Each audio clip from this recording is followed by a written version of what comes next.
राज्यभरात मतदारांचा उत्साह खूप जास्त आहे. खरं तर या निवडणुका सर्वांचे लक्ष किंवा आवड वेधून घेत आहेत असं दिसतंय. आम्ही इथे आहोत एका मतदान केंद्रावर इथे चेन्नई शहरामध्ये, आणि यासारख्या काही व्यवस्थांमध्ये मतदान केंद्रांपर्यंत पोहोचण्यासाठी रंगांचे अनुसरण करायचे आहे. तर तुम्हाला तिथे असलेले आकडे दिसू शकतात, आणि जे तुम्हाला पाहायलाच हवं ते म्हणजे काउंटरचे क्रमांक. ते आकडे तिथे लावलेले आहेत की तुमचा केंद्र क्रमांक काय असू शकतो. रंग वेगळे आहेत, आणि मग तुम्हाला कार्पेट्स दिसू शकतात, गुलाबी, हिरवे आणि निळे, जे तुम्हाला त्या विशिष्ट जागेकडे घेऊन जातील जिथे तुमचे मतदान केंद्र असणार आहे.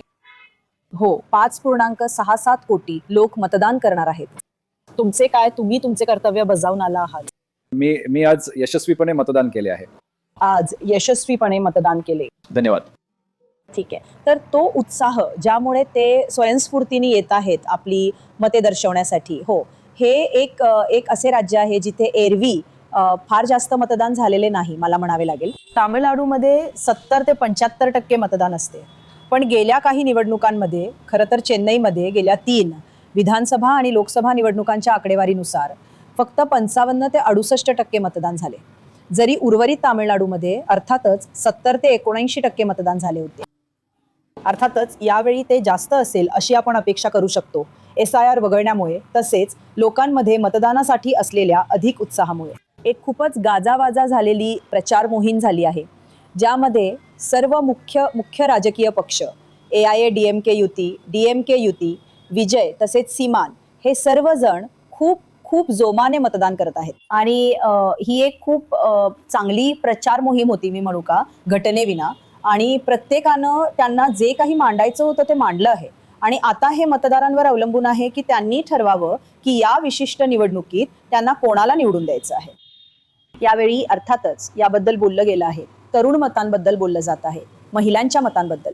तामिळनाडू विशेष म्हणजे दुसऱ्या क्रमांकाचे सर्वाधिक महिला मतदार असलेले राज्य आहे. महिला मतदारांची संख्या जास्त आहे आणि पुरुष मतदारांपेक्षा.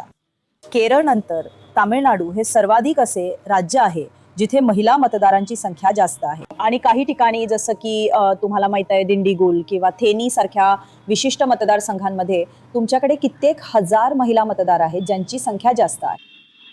तरुणांनो, पहिल्यांदा मतदान करणारे की काय? पहिल्यांदा मतदान करणारे. हो, मी पहिल्यांदाच. आणि उत्साह? हा माझा मित्र आहे. हे हो, पहिल्यांदाच मतदार. ठीक आहे. काय विचार आहेत तुमचे? असे कोणते मुद्दे आहेत ज्यांचा तुम्ही मतदान करताना विचार करत आहात? फक्त शिक्षण आणि आरोग्य महत्वाचं आहे. राजकीय पक्ष तुमच्या चिंता दूर करत आहेत का?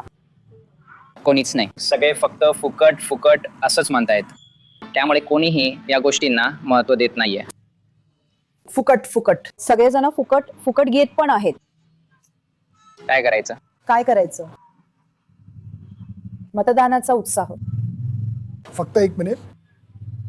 हो, अर्थातच. तुमचे विचार काय आहेत? तुमच्या चिंता काय आहेत? यावेळी मोठी प्रचार मोहीम आहे, नाही का? हो, अर्थातच ही मोठी प्रचार मोहीम आहे. खरं तर माझा उत्साह होतोय नाही, आणखीन मोफत नाही. त्यामुळे जो मोफत देत नाहीये त्यालाच आम्ही मत देतो. ठीक आहे. तर सगळे मोठ्या संख्येने येत आहेत, आणि आशा आहे की मतदानाची टक्केवारी जास्त असेल, नेहमीपेक्षा खूप जास्त.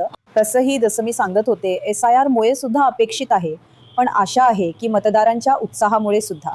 खरं तर आम्ही मोठ्या रांगांबद्दल आणि महामार्गांवरील वाहतूक कोंडीबद्दल रिपोर्टिंग करत होतो. लोक इतर देशांमधून तसेच इतर शहरांमधून, इतर भागांमधून आपला मतदानाचा हक्क बजावण्यासाठी येत होते. चेन्नईमधून कॅमेरा पर्सन पॉलराज यांच्यासोबत उमा सुधी, डिकोडरसाठी.